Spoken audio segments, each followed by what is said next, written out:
బడి వైపు ఒక అడుగు, తల్లిదండ్రులతో ముచ్చట్లు, మన పిల్లల భవిష్యత్తు కోసం మీ అందరి అవసరం, మీ అందరి సమయం కావాలని ఈరోజు పేరెంట్స్ టీచర్స్ మీటింగ్ 3.0 అనే ఈ కార్యక్రమానికి విచ్చేసిన వేదికపై ఉన్న కార్పొరేటర్ జిస్టి గారు మరియు వార్డ్ ప్రెసిడెంట్ సలీం గారు, హెచ్ఎం పద్మజ గారు, అరుణ గారు, కరీముల్లా గారు, అన్వర్ గారు, ఇక్కడ విచ్చేసిన పేరెంట్స్ అందరికీ, టీచర్స్ కి, స్టాఫ్ కి, పిల్లలందరికీ, ప్రతి ఒక్కరికి కూడా అస్సలాము అలైకుం నమస్కారం తెలియజేస్తున్నాను.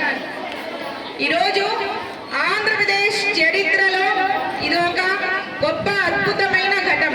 ఎందుకంటే మన ఆంధ్రప్రదేశ్ చరిత్రలో విద్య గురించి ఎన్నో మార్పులు, రూపుకల్పన తీసుకొచ్చిన గొప్ప ప్రభుత్వం మన కూటమి ప్రభుత్వం అని ఈ సందర్భంగా నేను గర్వంగా చెప్తున్నాను. ఎందుకంటే ఈ మన విద్యా చరిత్రలోనే ఇది ఒక గొప్ప అవకాశం. ఈరోజు ఈ యొక్క ప్రదేశం ఒక మీ అందరితో కలిసి పాల్గొనడం కూడా చాలా సంతోషంగా ఉంది. ఎందుకంటే మీరందరూ ఇక్కడ విచ్చేశారు కాబట్టి ఇటు టీచర్స్, స్టూడెంట్స్, పేరెంట్స్ మరియు గవర్నమెంట్ అంటే మనం అందరం కలిసి ఈ యొక్క మంచి కార్యక్రమానికి ముందుకు తీసుకెళ్తున్నాము. ముఖ్యంగా మన స్కూల్లో, మన ప్రాంతంలో, మన పాఠశాలలో, మన టీచర్స్ మధ్య మనమందరం ఒక పండుగ వాతావరణంలో, ఈ యొక్క ఆహ్లాదకరమైన వాతావరణంలో ఒక కనెక్షన్ అంటే మన పిల్లల విద్య గురించి, వాళ్ళ యొక్క వికాసం గురించి, వాళ్ళ ఉన్నత అభివృద్ధి గురించి మనమందరం చర్చించుకోవడానికి ఈ యొక్క వేదిక ఏర్పాటు చేసిన గౌరవనీయులు యంగ్ డైనమిక్ లీడర్ విద్యాశాఖ మంత్రి వర్యులు లోకేష్ అన్న గారికి నా ప్రత్యేక ధన్యవాదాలు. ఇక్కడ విచ్చేసిన ప్రతి ఒక్కరు కూడా ధన్యవాదాలు తెలియజేస్తున్నారని ఈ యొక్క వేదిక ద్వారా మన యంగ్ డైనమిక్ లీడర్ లోకేష్ అన్న గారికి నా ప్రత్యేక ధన్యవాదాలు తెలియజేస్తున్నాను.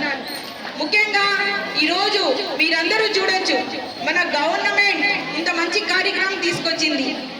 ఇక్కడ ఉన్న గురువులు కానివ్వండి, తల్లిదండ్రులు కానివ్వండి, యాజ్ ఎ స్టూడెంట్స్ గా నేను ఒకటి చెప్పబోతున్నాను.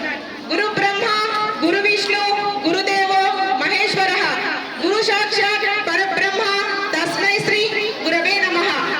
మనం అందరం కూడా స్కూల్కి వచ్చిన తర్వాత మనం టీచర్స్ ని ఎంతగానో రెస్పెక్ట్ చేయాలి. ఎందుకంటే వాళ్ళు మన లైఫ్ కి ఫౌండేషన్ చేస్తారు. వాళ్ళు చెప్పినా, కొట్టినా, అర్చినా అది మీ మంచికే అని మీరందరూ కూడా ముందుకు వెళ్ళాలి.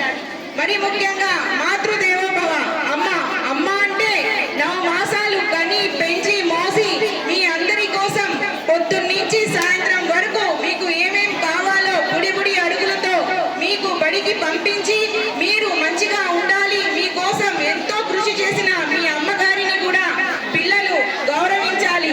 అమ్మ మాట ఏదైనా చెప్పినా కూడా మీరందరూ మా మంచికే అని ఎలాగైతే గురువు చెప్పిన వింటున్నారో అమ్మ మాట కూడా అలాగే వినాలి.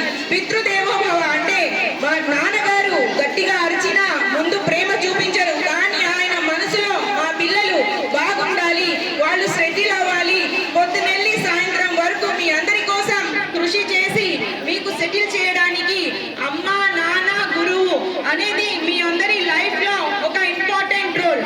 ఆ 3 మీరు డిసిప్లైన్ గా ఒక క్రమశిక్షణతో మేము అన్ని కూడా మీరు ముందుకు వెళ్ళాలి. అది పిల్లలు చక్కగా అర్థం చేసుకోవాలని నేను ఈ సందర్భంగా చెప్తున్నారు.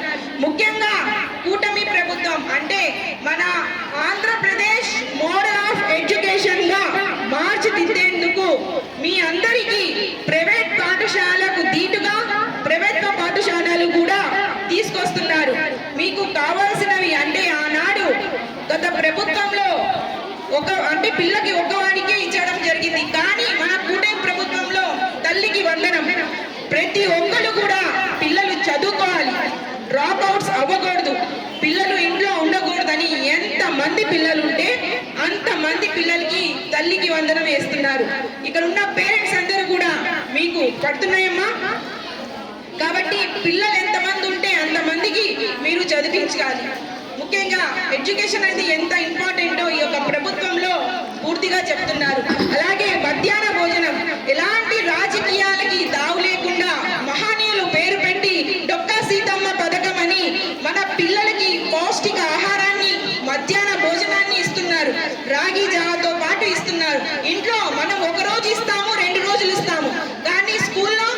మంచి ఆహారాన్ని, మంచి నాణ్యమైన హైజీనిక్ ఆహారాన్ని మన పిల్లల కోసం ఏర్పాటు చేశారు. అలాగే సర్వేపల్లి రాధాకృష్ణ కిడ్స్ అంటూ అందమైన యూనిఫామ్స్ అమ్మ పిల్లలు మీ అందరికి వస్తున్నాయా? వేసుకుంటున్నారా? యూనిఫామ్స్ వేస్తున్నారా?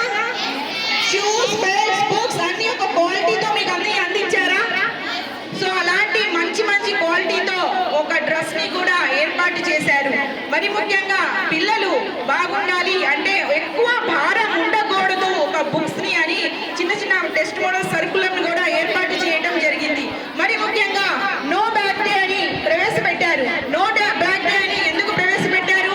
ఇటు చదువుతో పాటు ఇటు స్కిల్ డెవలప్మెంట్స్, యోగా, స్పోర్ట్స్ అలాంటివి కూడా మన పిల్లలు బాగా చదువుకోవాలి, ఇటు స్పోర్ట్ లో రాణించాలి, ప్రపంచంతో పోటీ పడాలని ముందుకు తీసుకొచ్చారు.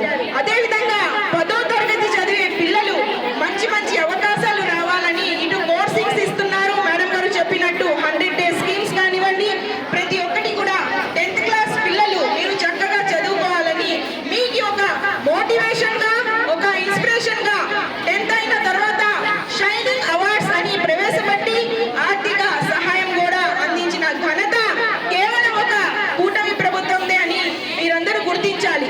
ఇటు ఇంటర్ లో మెటీరియల్స్ ఇస్తున్నారు, మధ్యాహ్న భోజనం ఇస్తున్నారు, మరి నీట్ ఐఐటి అనేది కోర్స్ కోసం కోచింగ్స్ ఇస్తున్నారు, ఇండస్ట్రీస్ అలాంటివి తీసుకొస్తున్నారు.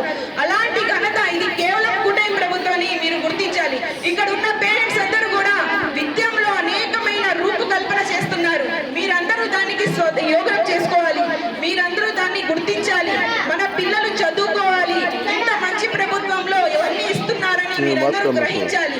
ఎందుకంటే మీరు చూడొచ్చు, గతంలో గౌరవనీయులు ముఖ్యమంత్రి వర్యులు నారా చంద్రబాబు నాయుడు గారు మిషన్ 2020 అంటూ గతంలో హైదరాబాద్ ని ఒక ఇండస్ట్రీ మోడల్ గా ఒక స్కూల్స్, ఐఎస్పి, ఐఐటి ఎలాగైతే ఫౌండేషన్ చేశారో ఇప్పుడు కూడా మన ఆంధ్రప్రదేశ్ కి అమరావతి రాజధానిగా తీసుకొస్తున్నారు.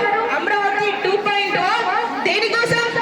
మన పిల్లల భవిష్యత్తు కోసం, రాబోయే తరాల కోసం.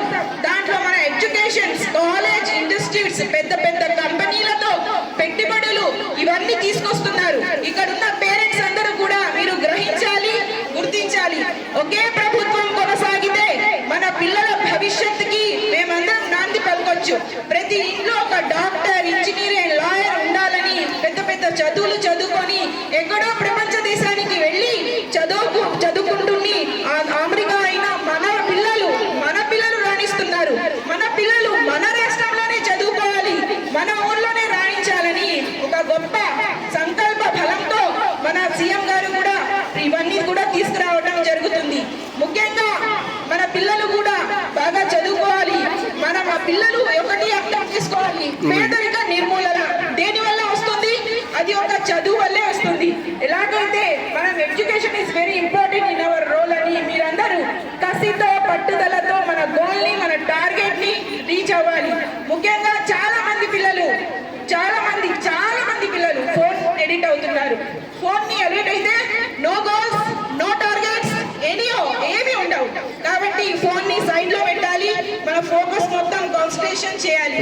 ఒక 10 to 15 years మనం అందరం ఫోకస్ పెడితే మనం ఈ దేశానికి, ప్రపంచాన్ని పరిపాలించవచ్చు. మీరందరూ గుర్తుపెట్టుకోవాలి, గ్రామానికి, దేశానికి, మన పేదరికానికి మార్చే శక్తి ఏదైనా ఉంటే అది కేవలం చదువు వల్లే అవుతుంది.